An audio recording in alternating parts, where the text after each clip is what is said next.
رمضان کا مہینہ تو وہ مہینہ ہے جس میں قرآن نازل ہوا، قرآن اتارا گیا، ہدی للناس وبینات من الہدی والفرقان۔ یہ قرآن پوری انسانیت کے لیے ہدایت ہے اور اس میں ہدایت کے روشن دلائل ہیں، اور یہ حق اور باطل میں تمیز کرنے والی کتاب ہے۔ یہ بڑی مشہور آیت ہے، میں نے اکثر اوقات قرآن حکیم کی جب بھی اہمیت کے اوپر زور دینا ہوتا ہے تو میں اسی آیت کو کوٹ کرتا ہوں، شہر رمضان الذی انزل فیہ القرآن ھدی للناس وبینات من الھدی والفرقان۔ اس سے بہتر انداز میں کوئی تعریف قرآن کی ہو نہیں سکتی، اور اللہ تعالیٰ نے قرآن کی وجہ سے رمضان کو بھی اہمیت دے دی، کیونکہ اللہ تعالیٰ فرما رہا ہے کہ رمضان کا مہینہ تو وہ مہینہ ہے جس میں قرآن نازل ہوا ہے۔ یہ یوں نہیں آیا کہ قرآن وہ کتاب ہے جو کہ رمضان میں نازل ہوئی بھی ہے، پھر اس میں پرائرٹی کس کی ہو جاتی؟ رمضان کی۔ یہاں پہ کہا گیا شہر رمضان الذی، مہینہ رمضان کا تو وہ ہے انزل فیہ القرآن، جس میں قرآن اتارا گیا۔ اچھا، یہ تو پتہ چل گیا کہ یہ رمضان کا مہینہ ہے۔ اب اگلا سٹیپ کہ رمضان کے مہینے میں دن میں یہ نازل ہوا یا رات میں؟ تو لیلۃ القدر پارہ نمبر 30 میں انا انزلناہ فی لیلۃ القدر، اور پھر سورہ الدخان کے اندر حامیم والکتاب المبین انا انزلناہ فی لیلۃ مبارکہ، ہم نے اس قرآن کو ایک بابرکت رات میں نازل کیا۔ اچھا، اس رات کی برکت بھی قرآن کی وجہ سے ہوئی ہے۔ صحیح مسلم میں حدیث ہے، نبی علیہ السلام پیر کا روزہ رکھا کرتے تھے۔ پوچھا کہ آپ کیوں رکھتے ہیں؟ فرمایا فیہ ولدت وفیہ انزل علیہ، اس دن میں پہلے یعنی اس دن میں پیدا ہوا اور اس دن مجھ پر پہلی وحی نازل ہوئی۔ اچھا، اب ہم عموماً جب اردو لنگوسٹک میں دن کی بات کر رہے ہوتے ہیں تو ہم فرق کرتے ہیں، دن ایک پورے 24 گھنٹے کے دن کو بھی دن کہا جاتا ہے، اور اگر آپ لیل اور نہار کا فرق کریں یعنی ڈے اور نائٹ کا، تو ان معنوں میں تو 12 گھنٹے کا دن اور 12 گھنٹے کی رات۔ نبی علیہ السلام جو یہ پیر کے دن کی بات کر رہے ہیں تو پیر کے دن سے مراد آپ پیر کا پورا دن لے رہے ہیں، اور پیر کا پورا دن ہوگا اتوار والے دن مغرب سے لے کر پیر کی مغرب تک۔ تو چونکہ یہ اتوار اور سوموار کی درمیانی رات یعنی پیر والی رات نازل ہوا، تو ظاہر ہے کہ پیر کی جب رات ہے تو اس سے آگے پیر کا دن ہی آتا ہے، تو نبی علیہ السلام اس مبارک دن میں روزہ رکھا کرتے تھے، اس اعتبار سے کہ قرآن نازل ہوا، اور اس اعتبار سے بھی کہ نبی علیہ السلام کی پیدائش کا دن بھی پیر کا دن ہے۔ تو یہاں پر اللہ تعالیٰ فرما رہا ہے کہ اس مہینے میں قرآن نازل ہوا ہے، یہ اس مہینے کی فضیلت ہے، اور قرآن جو ہے وہ پوری انسانیت کے لیے ہدایت ہے، یہ کسی ایک طبقے کے لیے نہیں ہے بلکہ پوری انسانیت کے لیے۔ لہٰذا اب اس سے یہ بات پتہ چل گئی جو قرآن کے شروع میں ہے ھدی للمتقین، اس سے مراد صرف اہل ایمان نہیں ہے بلکہ ہر وہ شخص متقی ہے جو یہ تصور کر کے ڈر جائے کہ مجھے میری مرضی کے بغیر کسی نے پیدا کیا ہے، وہ میرے ساتھ کچھ بھی کر سکتا ہے، تو اس شخص کے لیے قرآن میں ہدایت ہے۔ جو اس فزیکل ورلڈ سے باہر بھی کوئی عقیدہ رکھتا ہے کہ یہ سب کچھ جو ہو رہا ہے کسی کے کرنے سے ہو رہا ہے، اور جس کا یہ عقیدہ نہیں ہے اس کے لیے قرآن میں کوئی ہدایت نہیں ہے۔ وبینات من الہدی، اور صرف ہدایت نہیں ہے، ہدایت کے روشن دلائل، یعنی اتنے روشن ہے کہ ایک ان پڑھ کو، جاہل کو، جڈ کو بھی سمجھ آ جائے، ایک پڑھے لکھے کو بھی سمجھ۔ آپ دیکھ لیں صحابہ کرام میں تو گنتی کے لوگ تھے جو لکھنا پڑھنا جانتے تھے، چونکہ یہ ان کی زبان میں نازل ہوئی تھی کتاب، اس لیے جب وہ نبی علیہ السلام سے زبانی سنتے تھے نا تو وہ اٹریکٹ ہوتے تھے اس کتاب کی طرف، حالانکہ وہ کہیں سے پڑھ نہیں رہے ہوتے تھے، خود لکھنا پڑھنا تو وہ لوگ جانتے ہی نہیں تھے، ان کی اپنی زبان تھی، ٹرانسلیشن کرنے کی ضرورت نہیں تھی۔ تو یہ اتنے روشن دلائل ہیں کہ اللہ تعالیٰ نے اس قوم کو اٹھایا اور پھر دنیا کی امامت کے اوپر فائز کر دیا، اس کتاب کے ذریعے سب کچھ تل پٹ ہوئے۔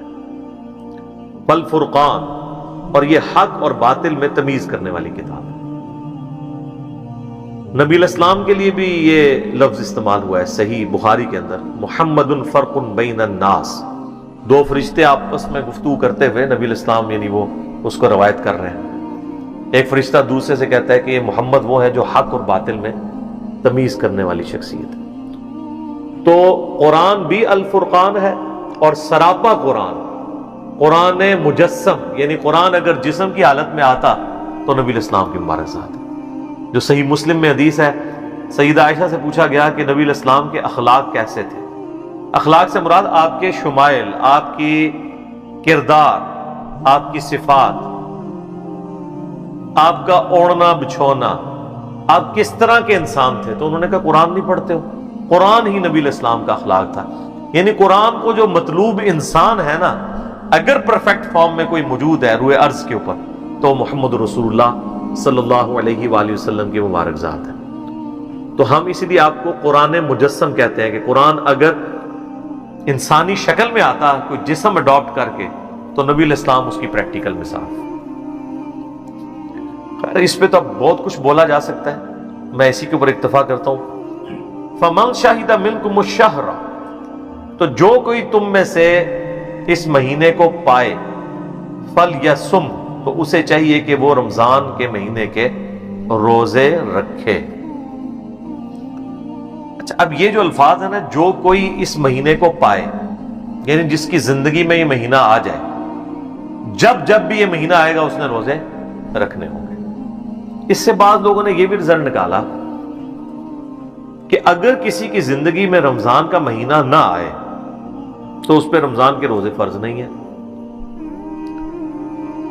تو اب کوئی ایسا بھی ہو سکتا ہے جس کی زندگی میں رمضان کا مہینہ نہ آئے. وہ کہتے ہیں جی جن جگہوں پر چاند کا حساب کتاب کرنا مشکل ہے، دن رات کی کوئی تفریق نہیں ہے، نارتھ پول کے اوپر ساؤتھ پول کے اوپر 6 مہینے کا دن 6 مہینے کی رات ہوتی ہے، تو وہاں پر تو رمضان آتا ہی نہیں ہے. تو لہٰذا وہاں پر اگر کوئی لوگ آباد ہوں تو ان کے اوپر رمضان کا مہینہ کے روزے فرض نہیں ہوں گے. ایک اعتبار سے تو یہ بات ٹھیک ہے. یہ یعنی باقاعدہ فقہ حنفی والوں نے بحثیں کی ہیں. فقہ حنفی سے مراد آج کل کے جو جدید علماء ہیں. پرانے لوگوں کو تو یہ پتہ ہی نہیں تھا کہ یہ قطبین بھی کوئی چیز ہے، نہ اس زمانے میں کوئی علم غیب ہوتا تھا.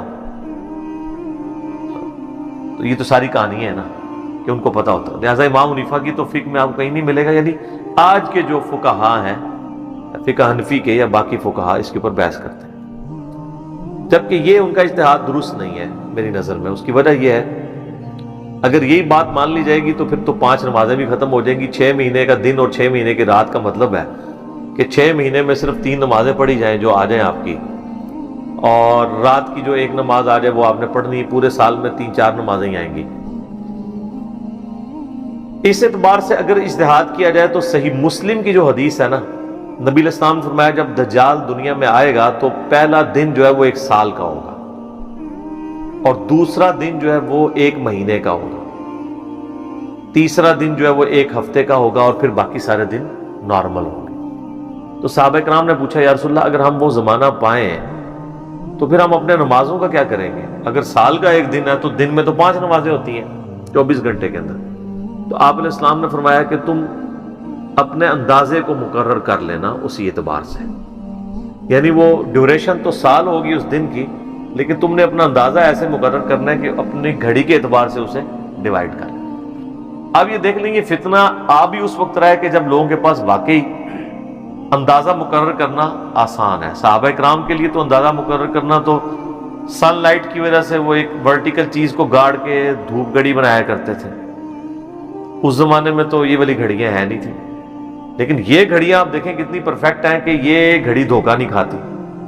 دن کے 12 بجے بھی اگر بالکل گھوپ اندھیرا چھا جائے کوئی بیوقوف آدمی بھی روزہ افطار نہیں کرے گا.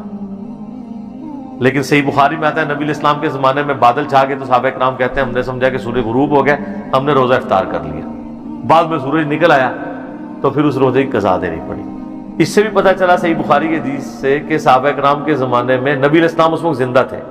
نبی الاسلام کے زمانے میں صحابہ کرام کے زمانے میں علم غیب نہیں ہوا کرتا تھا، ورنہ اس طرح روزہ کھول لیتے. یہ تو کہتے ہیں نا وہ جی صحابی کے قدموں کی خار جو ہے نا وہ کسی گھوڑے کے نتنے میں بیٹھے نا تو ایک ولی اس کو نہیں پہنچ سکتا، تو تھوڑے ولی تھے پتہ نہیں کہ کچھ دس دینے، سب کہانیاں نے. تو وہ روزے کی قضا بھی دینی پڑی صحابہ کرام کو. تو اب مجھے بتائیں اگر اس زمانے میں یہ والی گھڑی ہوتی تو جناب بادل تو دور کی بات ہے، سورج فزیکلی بھی غروب ہو جائے نا، اگر گھڑی کے اوپر ٹائم نہ ہو، لوگوں نے یقین کرنا کہ یہ ہو کیسے گیا جی، ابھی تو ٹائم ہی نہیں ہوا. تو یہ جناب اس گھڑی کی برکت ہے. تو آج آپ دیکھ لیں کہ جو نارتھ پول اور ساؤتھ پول کے قریب علاقے ہیں جہاں پہ دنوں کی لینتھ کافی زیادہ ہے، ایک ایک مہینوں کے اوپر ایک ایک دن ہے، کیونکہ وہاں پہ سورج افق کے ساتھ ساتھ چلتا ہے. ہمارا تو یوں چلتا ہے نا، مشرق سے مغرب یوں، کیونکہ وہ ٹپ کے اوپر ہے تو ان کے سورج یہاں سے ایسے چلتا ہے، یوں ایسے چلتا رہتا ہے، پھر ہلکا سا یوں جا کے پھر وہ نکل آتا ہے. تو یہ چلنے میں 6 مہینے یوں لگتے ہیں، اور غروب ہوتا ہے تو 6 مہینے یوں نیچے رہتا ہے، پھر 6 مہینے ایسے اس طریقے سے. تو وہاں پہ لوگ نارمل زندگی گزار رہے ہیں جناب. انہوں نے گھڑیاں بنائی ہوئی ہیں، لوڈ شیڈنگ وہاں پہ ہوتی نہیں ہے، اپنے دن رات اسی اعتبار سے ڈیوائڈ کیے. ایون آج بھی اگر جو ہے وہ سورج کی روشنی ماند پڑ جائے، باقی جو سائنٹیفک ایشوز آئیں گے وہ تو اپنی جگہ ہیں، یعنی پودوں کی خوراک کا مسئلہ، وہ ساری چیزیں، لیکن ایٹ لیسٹ یہ ایشو نہیں آئے گا کہ کوئی شخص نماز کی ٹائمنگ کا اعتبار نہ کر سکے. ایون ہمارے پاکستان سے بھی کچھ فوجی حضرات انٹارکٹیکا گئے تھے، تو وہاں پر انہوں نے باقاعدہ نماز پڑھتے ہوئے ان کی اس وقت تصویریں بھی انہوں نے یعنی میڈیا کے اوپر ہائی لائٹ کی تھی کہ سورج دن کے وقت نکلا ہوا ہے اور وہ کہتے ہیں ہم عشاء کی نماز پڑھ رہے ہیں. تو انہوں نے اپنے ٹائم کو اس اعتبار سے ڈیوائڈ کیا. تو اس طرح کا ٹائمنگ آپ کر سکتے ہیں. تو اسی اعتبار سے وہاں پہ پھر چونکہ مہینوں کو بھی 12 مہینوں میں ڈیوائڈ کرنا ہوگا، تو پھر اس اعتبار سے آپ رمضان کے مہینے کی بھی ڈویژن کر لیں گے. لیکن اس سے کوئی یہ پلی نہیں لے سکتا جس طرح ہمارے یورپین ملکوں میں جہاں پہ 22-23 گھنٹے کا آلموسٹ روزہ بعض جگہ پہ بن جاتا ہے. تو لوگ کہتے ہیں جی ہم بس سوریہ کے حساب سے 16-17 گھنٹے کا روزہ رکھ لیں گے، تو یہ تو بہت لمبا لینتھ بنتی ہے، ہم روزہ رکھ نہیں سکتے. تو حالانکہ وہاں پہ گرمی تو نہیں ہے، ٹھنڈ ہے، بل پھر بھی بھوک برداشت کرنا تو ایشو ہوتا ہے. تو وہ اس طرح کا قیاس اس جگہ کے لیے نہیں کر سکتے. بہرحال وہاں 24 گھنٹے کا دن رات تو ہے نا، تو وہاں پہ گھڑی والا معاملہ اپلائی نہیں ہوگا. تو جو کوئی بھی تم میں رمضان کا مہینہ پائے تو اسے چاہیے اس میں روزے رکھے. وَمَنْ كَانَ مَرِيضًا أَوْ عَلَى سَفَرٍ، اور جو کوئی تم میں مریض ہو یا سفر پر ہو، فَعِدَّةٌ مِّنْ أَيَّامٍ أُخَرَ، تو وہ بعد کے دنوں میں روزوں کی گنتی کو پورا کر سکتا ہے. 2 ایکسیپشن تو آ گئی، ایک مریض کی اور ایک مسافر کی. یہ ہر صورت میں اس کو اجازت ہے کہ وہ اپنا روزہ مؤخر کر سکتا ہے، بعد میں رکھ لے جب اس کی صحت ہو یا سفر سے واپس آ جائے. اسی کی ایکسٹینشن ہے جو ابو داؤد، ترمذی، ابن ماجہ میں حدیث ہے کہ نبی علیہ السلام نے مریض کو، مسافر کو، دودھ پلانے والی عورت کو اور حاملہ عورت کو روزوں کو مؤخر کرنے کی اجازت دی ہے. مؤخر کرنے کی، چھوڑنے کی نہیں. البتہ اگر ایک کیٹاسٹرافک کنڈیشن بن جائے کہ ایک عورت پریگننٹ تھی، پھر بعد میں 2 سال بچے کو دودھ پلانا پڑا، اسی دوران دوبارہ پریگننٹ ہو گئی، اس طرح کرتے کرتے 8-9 سال 10 سال گزر گئے، تو اب لا یکلف اللہ نفسا الا وسعها، اللہ تعالیٰ کسی جان کو اس سے بڑھ کر اس پہ بوجھ نہیں ڈالتا. تو پھر ٹھیک ہے، وہ فدیہ دے لے، اس کو روزوں کی قضا کرنے کی ضرورت نہیں رہے گی. سفر میں آپ روزہ چھوڑ سکتے ہیں. اگر آپ سفر میں روزہ رکھ لیں تو بخاری مسلم میں اس کی اجازت موجود ہے. نبی علیہ السلام نے اجازت دی ہے، لیکن اس چیز کو پسند نہیں فرمایا. لیکن آج کل کے جو سفر ہے نا، اگر یہ سفر ہو تو اس میں تو کوئی ایشو نہیں ہے، کیونکہ آج کل سفر ذرا آرام دہ ہے. اس زمانے کے سفر میں آپ نے روزہ رکھنے کی اجازت دے دی تھی، لیکن روزہ چھوڑنے کی رخصت بھی تھی اور پریفریبل تھا کہ روزہ چھوڑا جائے. آج اگر اجتہاد کریں تو پریفریبل یہی ہے کہ کوئی شخص روزہ رکھ لے، کیونکہ بعد میں روزوں کی قضا کرنا مشکل ہو جاتا ہے. اس کو سپورٹیو و سنن نسائی میں حدیث ہے. اما عائشہ کہتی ہیں ایک سفر میں تھی تو نبی علیہ السلام نے نماز قصر پڑھی اور میں نے پوری پڑھ لی. نبی علیہ السلام نے روزہ چھوڑ دیا اور میں نے روزہ رکھ لیا. تو بعد میں کہیں میں نے حضور سے ذکر کیا تو آپ نے فرمایا صلی اللہ علیہ وآلہ وسلم کہ احسنتی یا عائشہ، عائشہ تو نے اچھا کام کیا اور مجھ پہ بھی کوئی ملامت نہیں ہے. تو اس حدیث کے تحت موقف یہی ہے کہ اگر کوئی اس طرح کی ایفرٹ پٹ کر سکتا ہے کیونکہ جو رمضان کے اندر جو روحانیت ہے، جو رمضان کے اندر ثواب والا معاملہ ہے، جو برکات ہیں، وہ بعد میں تو اس طریقے سے حاصل نہیں ہو سکتی۔ یرید اللہ بکم اليسر، اللہ تعالیٰ تمہارے لیے چاہتا ہے آسانی، ولا یرید بکم العسر، اور اللہ تعالیٰ تمہارے لیے تنگی نہیں چاہتا۔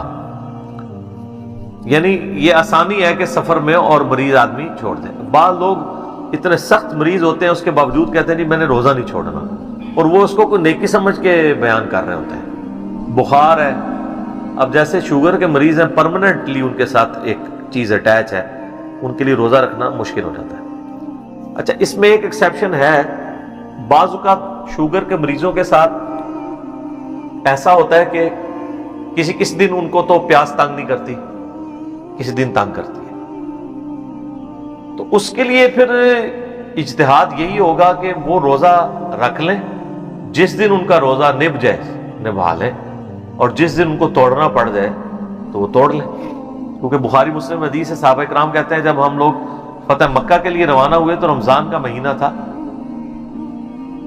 تو ہم نے روزہ سفر میں بھی رکھا ہوا تھا، لیکن عصر کے وقت بری حالت ہو گئی صحابہ کرام کی، تو نبی علیہ السلام نے اعلانیہ پانی کا پیالہ منگوا کے نا روزہ توڑا سب کے سامنے، اپنا روزہ سب سے پہلے، پھر آپ صلی اللہ علیہ وآلہ وسلم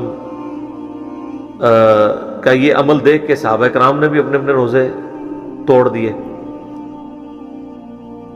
تو بعض اصحاب کی خبر حضور تک پہنچی کہ انہوں نے روزہ نہیں توڑا، تو آپ نے فرمایا یہ لوگ نافرمان ہیں جنہوں نے روزہ نہیں توڑا، کیونکہ ظاہر جہاد کے لیے، قتال کے لیے جا رہے تھے، اگر یہیں پہ الٹے پڑے ہوتے آگے جا کے انہوں نے کیا لڑنا تھا۔ تو اس سے یہ بات پتہ چلی کہ اگر کسی نے روزہ رکھا ہوا ہے اور اس دوران اس سے یہ اندازہ ہو جاتا ہے کہ میں روزہ اپنا نہیں چلا سکوں گا، تو وہ روزہ توڑ بھی سکتا ہے، اور اس کا توڑنے کا اس کے اوپر کوئی گناہ نہیں ہوگا، بلکہ ایک روزے کی قضا دینی ہوگی، کفارہ کوئی نہیں ہوگا۔ یہ فرق سمجھ لیں، قضا یہ ہوتی ہے کہ روزے کے بدلے ایک روزہ، نفلی پہ تو سب کا اجماع ہے کہ نفلی تو جان بوجھ کے توڑیں یا جس طرح بھی توڑیں، اس کے بدلے ایک روزہ ہے۔ فرض روزے کے بارے میں یہ اختلاف پایا جاتا ہے، کیونکہ بخاری مسلم میں حدیث ہے، ایک صحابی نے اپنی بیوی کے ساتھ ازدواجی تعلق کر کے قائم کر کے اپنا روزہ توڑ لیا، نبی علیہ السلام کے پاس حاضر ہوا، آپ نے فرمایا کہ بھئی وہ جو کفارہ ہے وہی ادا کرو، 60 مسکینوں کو کھانا کھلاؤ، ایک غلام آزاد کرو، غلام نہیں آزاد کر سکتے، 60 مسکینوں کو کھانا کھلاؤ یا 60 روزے رکھو۔ اس نے کہا جی میں تو اس میں سے کچھ بھی نہیں کر سکتا، تو نبی علیہ السلام نے فرمایا تم بیٹھ جاؤ۔ اتنے میں ایک شخص آیا حضور علیہ السلام کو، اس نے ایک کھجور کا ٹوکرا گفٹ کیا، تو آپ نے فرمایا وہ روزہ توڑنے والا کدھر گیا؟ ان کو یا رسول اللہ میں حاضر۔ کہا کہ وہ تو غلام بھی نہیں آزاد کر سکتا اور 60 روزے بھی نہیں رکھ سکتا، 60 مسکینوں کو بھی نہیں کھلا سکتا، تو یہ ٹوکرا لے جا کے مدینے کے غریبوں میں بانٹ دے، تیرا کفارہ ادا ہو جائے گا۔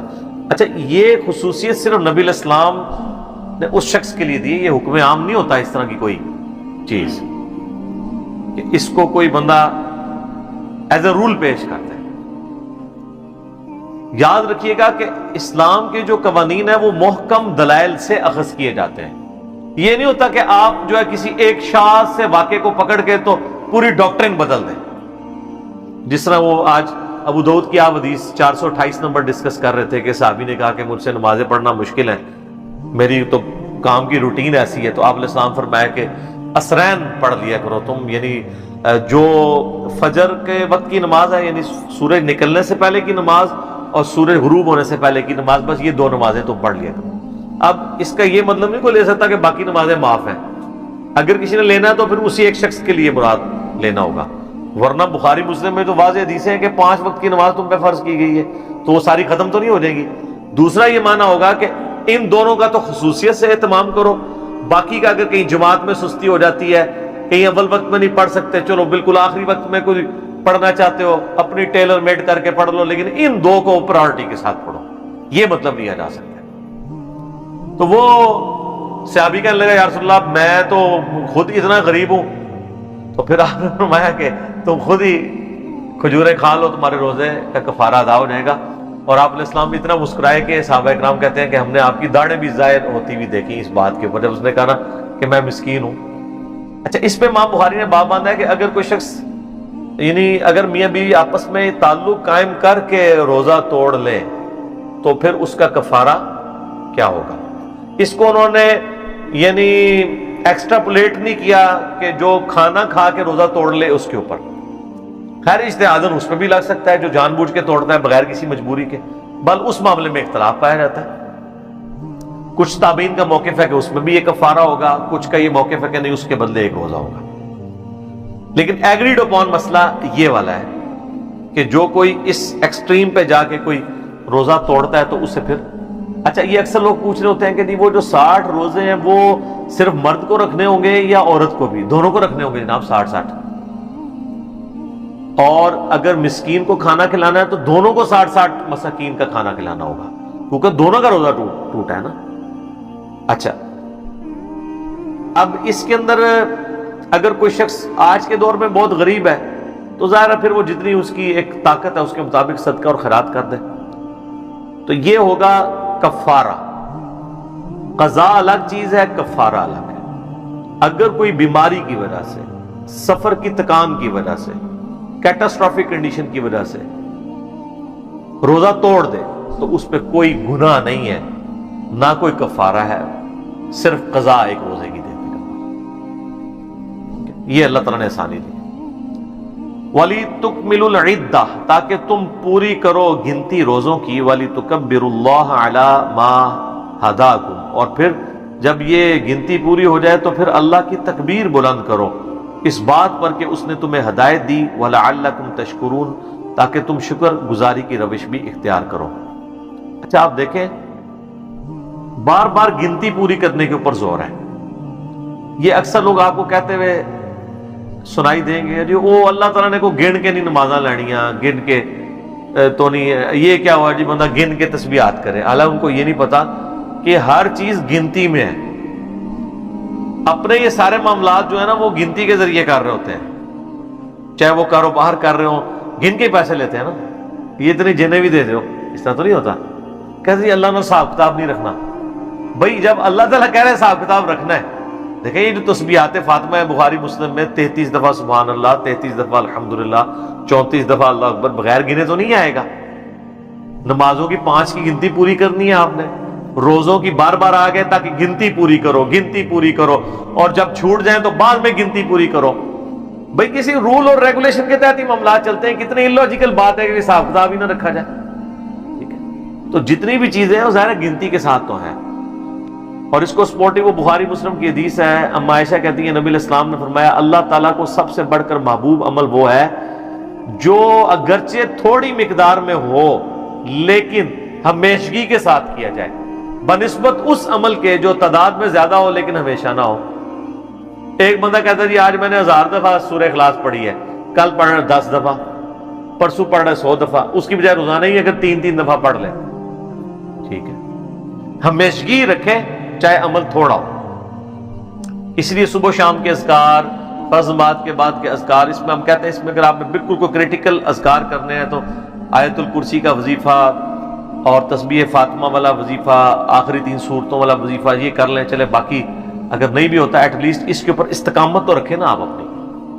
تھوڑے وظائف اسی طریقے سے صبح شام کے اذکار میں ہم نے اس کو مختصر کر کے یہ جادو ٹونا، وبائی امراض، قدرتی حادثات سے بچنے کے 5 سنت وظائف ہم نے الگ کیے ہیں کہ چلو کوئی اور نہیں کر سکتا یہ 5 وظائف ہی کر لے، کم از کم ہمیشگی تو اس کے اوپر آسانی کے ساتھ آ جائے. تو یہ اللہ تعالیٰ نے فرمایا کہ یہ گنتی اس لیے پوری کرنی ہے کہ جب یہ گنتی پوری ہو پھر تم نے اللہ کی تکبیر بلند کرنی ہے. وَلَعَلَّكُمْ تَشْكُرُونَ، اور پھر تم نے اللہ کا شکر بھی ادا کرنا. اور آپ دیکھ لیں جیسے یہ رمضان کی گنتی پوری ہوتی ہے نا تو عید والے دن ہم یہ دونوں کام کرتے ہیں. اللہ اکبر اللہ اکبر، لا الہ الا اللہ واللہ اکبر، اللہ اکبر وللہ الحمد. اللہ کی تکبیر بھی اور حمد بھی. اللہ اکبر کبیرا والحمد للہ کثیرا وسبحان اللہ بکرۃ واصیلا. یہ ساری وہ چیزیں تسبیحات جو المصنف ابن ابی شیبہ میں سنن کبریٰ البیہقی کے اندر صحابہ کرام سے رپورٹ ہوئی ہیں کہ آپ نے ان الفاظ کے ساتھ اللہ تعالیٰ کی تکبیر بلند کرنی ہے اور اس کا شکر ادا کرنا ہے.